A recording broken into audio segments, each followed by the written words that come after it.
حضرت صالح علیہ السلام قرآن میں سورہ الاعراف، سورہ ہود اور سورہ الشعراء میں ذکر کیے گئے ہیں۔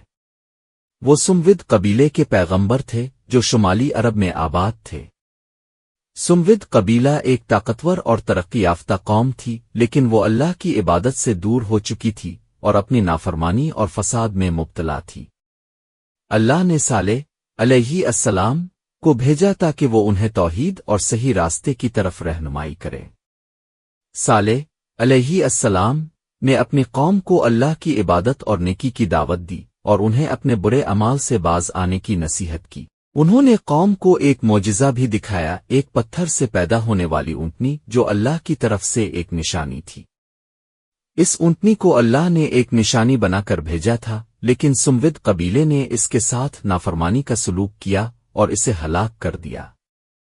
اس کے بعد اللہ نے اپنے عذاب نازل کیا۔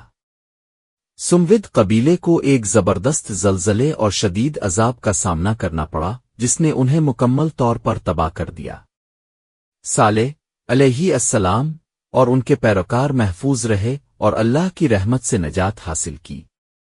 حضرت صالح علیہ السلام کی کہانی ہمیں یہ سکھاتی ہے کہ اللہ کی نشانیوں کو نہ مانا اور نافرمانی کی صورت میں سخت عذاب کا سامنا کرنا پڑتا ہے۔ ان کی زندگی کی مثال ہمیں سچائی اور ایمان کی اہمیت سمجھاتی۔ امید ہے کہ آپ کو پیغمبر صالح علیہ السلام کی زندگی پر یہ ویڈیو پسند آئی ہوگی۔ مزید ویڈیوز کے لیے ہمارے چینل کو سبسکرائب کریں اور اس ویڈیو کو لائک کریں۔